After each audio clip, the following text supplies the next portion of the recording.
After more than a decade on air, over 275 episodes, and a character that became a cornerstone of American television, Tom Selleck is finally saying goodbye. But this isn't just another actor retiring. This farewell cuts deeper, not just for the fans who've watched him every Friday night, but for the man himself.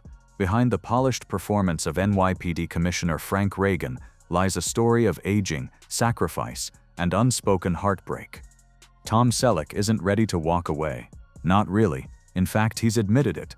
But something shifted. And now, after years of loyalty to one of CBS's longest-running shows, he's facing a quiet but emotional departure, one that has less to do with scripts and ratings, and more to do with time. Time lost, time spent, time running out. The truth is, this isn't just a goodbye to Blue Bloods. It's a goodbye to a certain kind of Hollywood. A goodbye to the man we once watched in a Ferrari, racing through Hawaiian sunsets with that iconic mustache and a revolver in hand. And as he steps back, what's left behind isn't just an empty chair at the Reagan family dinner table, it's a legacy. But to truly understand why this goodbye hurts more than expected, we need to go back to the boy who never planned on becoming an actor, and the countless moments that shaped the man who became a legend. Early life. The foundation of a legend. Before he was the face of American prime time, Tom Selleck was just a tall, quiet kid from Detroit. Born in 1945 to Martha and Robert Dean Selleck, he grew up far from the Hollywood spotlight. His father was a disciplined real estate executive, his mother, a devoted homemaker. Together they moved the family west to Sherman Oaks, California, when Tom was just 3 years old, unknowingly setting the stage for something far bigger than any of them could have imagined. From an early age, Tom stood out, not for his acting, but for his size. By high school, he was already a towering 6'4", catching everyone's attention on the basketball court. His athleticism earned him a spot on the University of Southern California's basketball team, and for a while it seemed like his path was set: sports, business, a safe, structured life. But fate had other plans. It wasn't until a drama coach casually suggested he try acting that everything changed. What started as a side activity became a slow-burning passion. He was still pursuing a degree in business administration, but the pull of performance grew stronger each semester. By his senior year, Tom did something bold. He walked away from his degree and dove headfirst into acting, enrolling at the prestigious Beverly Hills Playhouse under the legendary director Milton Katselas. Just when things were starting to click, life threw him another curveball, a draft notice. The Vietnam War was raging, and like many of his generation, Tom answered the call. He joined the California National Guard and served with quiet dignity in the 160th Infantry Regiment for 6 years. It delayed his dreams, but it also shaped his discipline. It made him tougher, more grounded, traits that would later define every character he played. By the time his military service ended, Tom Selleck wasn't just another struggling actor. He was a man who had already tasted sacrifice, and he was ready to chase the spotlight on his own terms. Breaking in. Commercials, small roles, and setbacks. Hollywood didn't roll out the red carpet for Tom Selleck. In fact, it barely cracked the door open. His first appearances weren't in blockbuster films or prestige TV. They were in commercials, sometimes forgettable, sometimes charming, but always a reminder of how far he still had to go. One of his earliest gigs was as a contestant on The Dating Game, long before anyone cared who he was. In between rejections and casting calls, he took what he could get, modeling for Pepsi, Revlon cologne, Salem cigarettes, Right Guard deodorant. At one point, he was simply that guy with the smile. But it wasn't just about paying the bills. These small roles taught him the camera, the rhythm, the stillness, the patience. Each gig chipped away at the rough edges and built the performer he would become.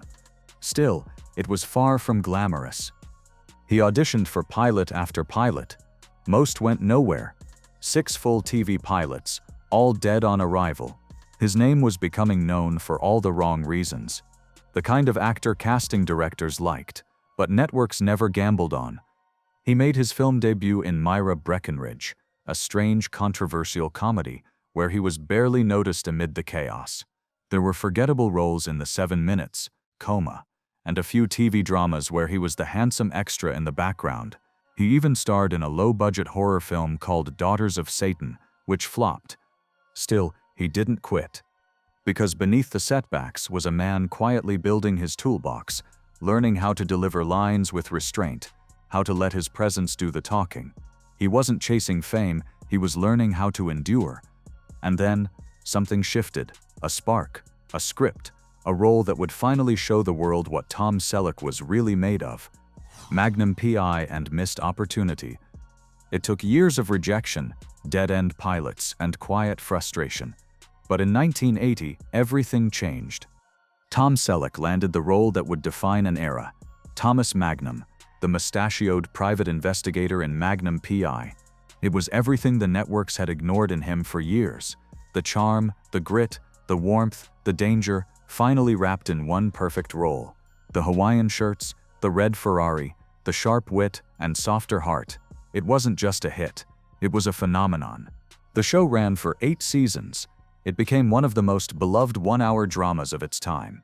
Reruns exploded in syndication. Selleck was no longer that guy from the deodorant ad. He was a full-blown star.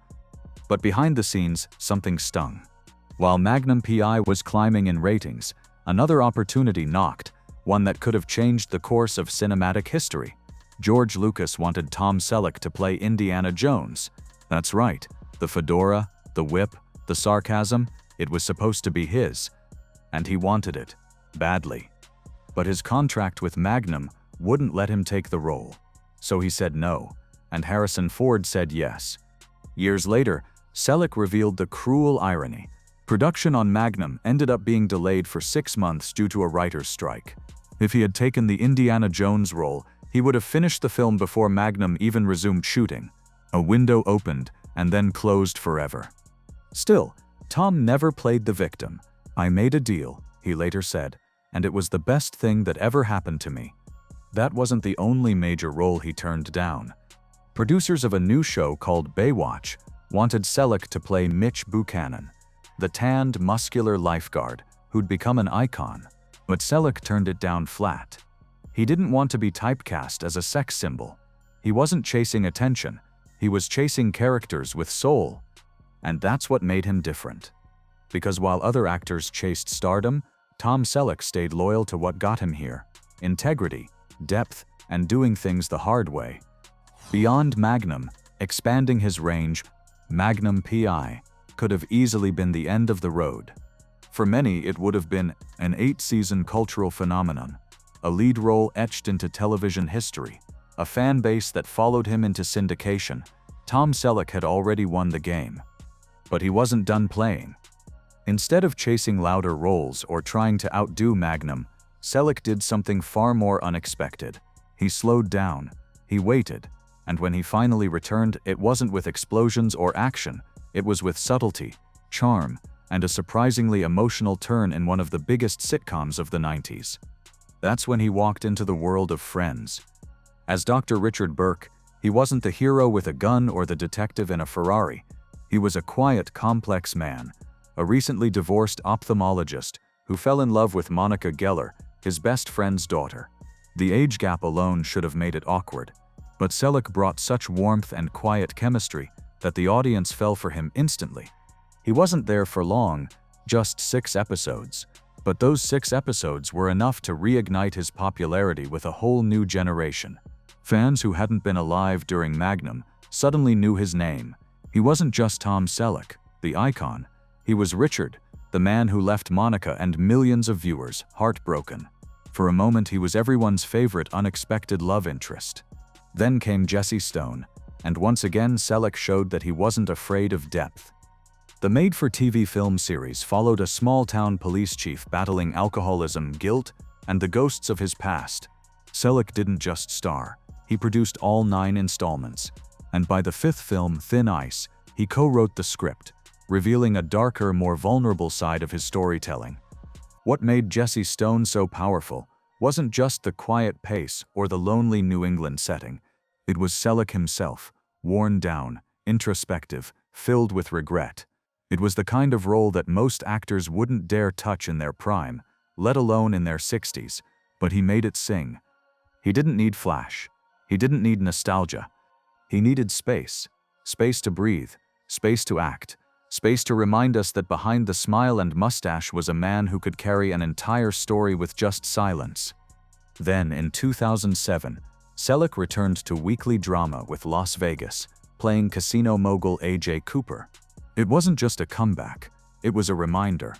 After decades in the industry, he still had presence, still had gravity, still had that unteachable ability to take over a room with nothing but a glance. Tom Selleck wasn't reinventing himself. He was simply choosing roles that told the truth. Because what mattered most to him wasn't the fame, it was the craft. And with each new project, he proved that his greatest role was always the one he hadn't played yet. Blue Bloods, the final chapter. By 2010, Tom Selleck was ready for something new, but he didn't expect it to be this personal. When he stepped into the role of Frank Reagan, the stern but fair New York police commissioner in Blue Bloods, even he wasn't sure if it would work.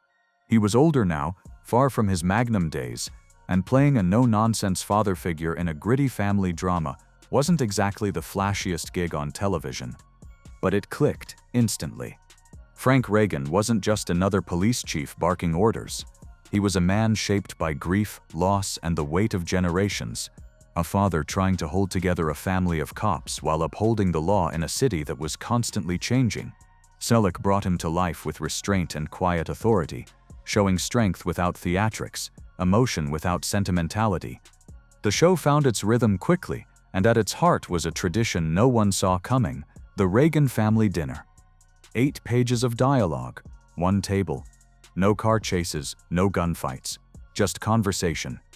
When Tom Selleck first saw the script, he assumed the scene would be trimmed down or cut altogether. But executive producer Leonard Goldberg told him flat out, this would be the heartbeat of the series, and he was right. Week after week, that dinner table became a mirror for the audience, tackling real-life debates, moral conflicts, generational tension, and anchoring all of it was Selleck, the father figure, who wasn't perfect, but who never walked away from a hard conversation. In interviews, Tom said he took pride in playing a dad who wasn't the punchline. In most commercials, he said, the dad is usually the idiot. But Frank Reagan was something different. He was principled, wounded, sometimes too rigid, but never weak. For 13 seasons and over 275 episodes, he held the show together like gravity. So when CBS announced that Blue Bloods would end after its final season, broken into 2 emotional halves, it felt like the end of something bigger than just a series. It was the closing chapter of an era where honor, family, and integrity were still the cornerstones of storytelling. Tom's farewell statement said it best. It's been an honor and a privilege to work on a show that not only celebrates the men and women who protect and serve New York City, but also displays the importance of family. But the most heartbreaking part? He didn't want it to end. Why the farewell hurts more than expected. Tom Selleck didn't walk away because he was tired. He walked away because the world around him started moving in a direction he couldn't control. In his heart, he wasn't done playing Frank Reagan. The character still had stories to tell, battles to fight, lessons to teach. And Tom still had the fire. Even if the days on set were getting longer and the aches a little sharper. I love the work, he confessed, even if it's a bit harder now. It wasn't a lack of passion. It was the slow, creeping weight of finality. Networks make decisions with spreadsheets. Viewers fall in love with characters. And Tom, he stood in the middle, a man who gave 13 years of his life to a show only to watch it wind down with one last curtain call. In interviews, he tried to sound optimistic. He said maybe Blue Bloods still had a future, that maybe the numbers would show CBS what it meant to people. But beneath the hopeful words, there was a quiet resignation, the kind that only comes when you know the end is coming, whether you like it or not. And it stung. Not just because the show was ending, but because he still believed in what it stood for. The values, the family dinners, the flawed but fearless patriarch at the center of it all. Frank isn't ready to retire, Tom said. He picks fights hoping someone will fire him, but he has a hyperactive sense of responsibility. He can't walk away. The truth is, neither can Tom. He never planned on Blue Bloods lasting over a decade, but now that it's ending, it feels like something larger than a TV series is fading, something personal, something irreplaceable. And maybe that's what makes this goodbye so different. Because it's not just about wrapping a show. It's about letting go of a role that gave him purpose, kept him sharp, and reminded the world that men like Frank Reagan and Tom Selleck still exist. The physical and emotional toll. On screen, Tom Selleck made it look effortless. The commanding voice, the confident posture, the quiet strength of Frank Reagan. But off-screen, it was a different story. The long hours, the pressure to deliver, the physical demands of leading a weekly network drama for over a decade, they began to take their toll. At 79, Selleck was still showing up with that same signature grit. But the cost of doing what came naturally in his 40s now came with stiffness in the knees, soreness in the back, and the undeniable truth that time doesn't wait. Yet he never complained. If anything, he pushed harder, often working through discomfort, keeping up with the demanding schedule, never letting the weight of his years show. That was part of who he was, a man who finished what he started.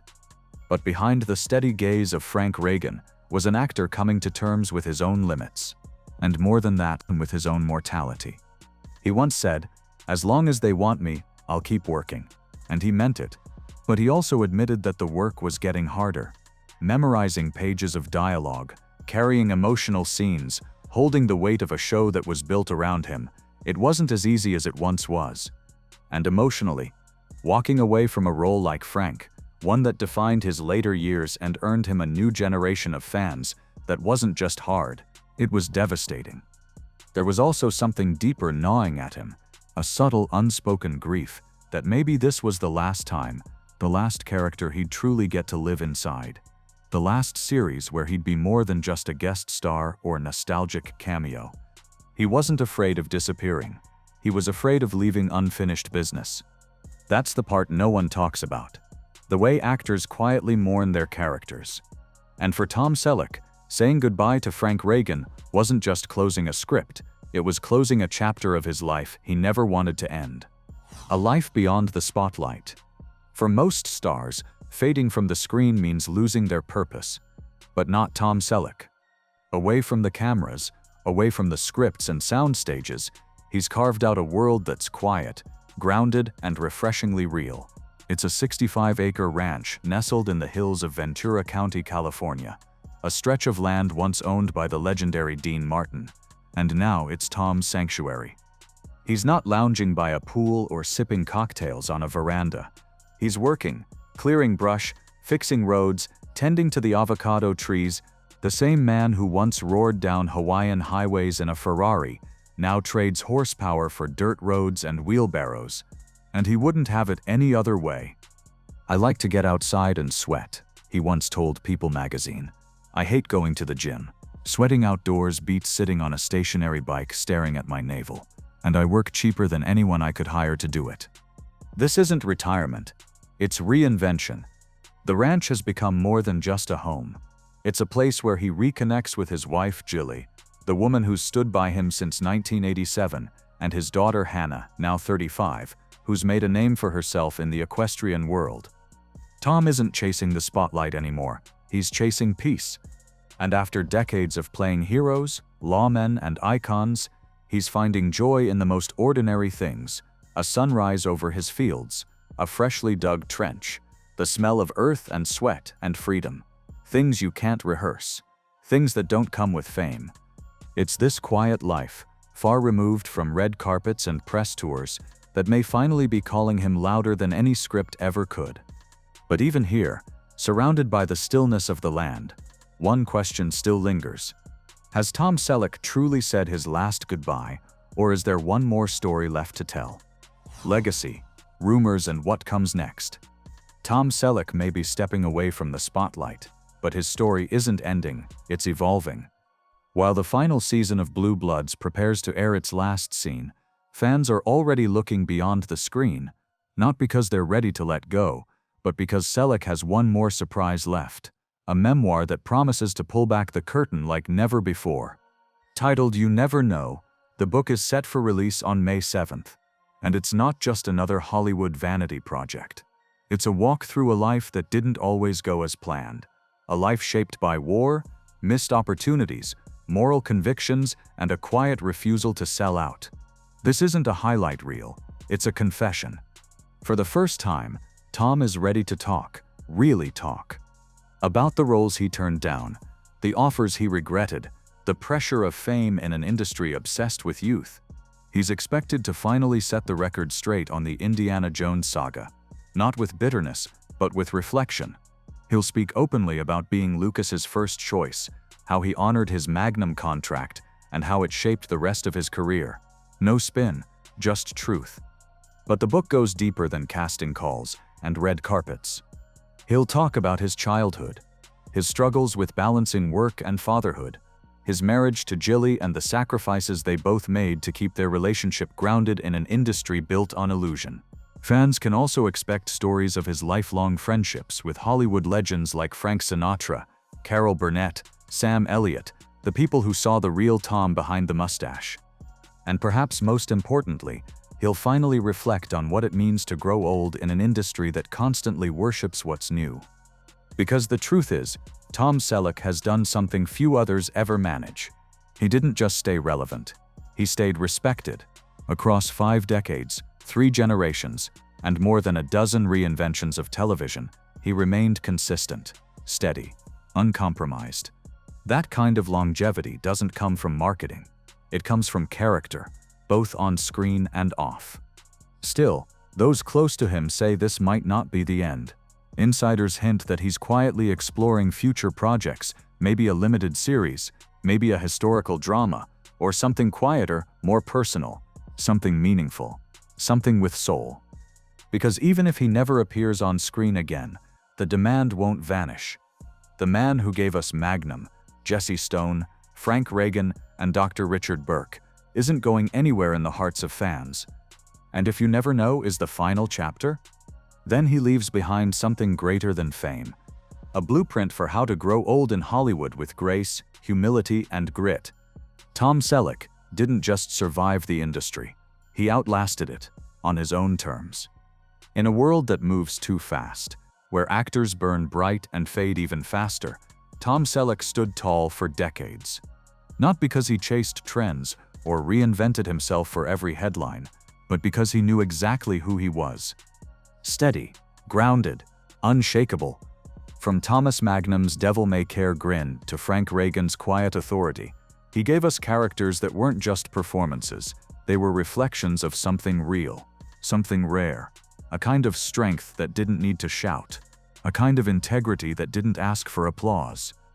And now, as he steps away, not because he has to, but because life is calling him somewhere quieter, we're left with more than just reruns and memories. We're left with a legacy. Maybe the saddest part isn't that Tom Selleck is saying goodbye. It's that we're not ready to let him go.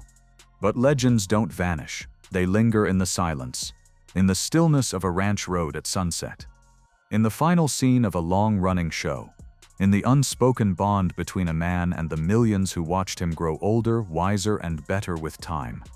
So if this truly is goodbye, then thank you, Tom, for the stories, for the strength, and for reminding us that sometimes the greatest roles aren't the loudest, they're the ones that leave something behind long after the screen fades to black.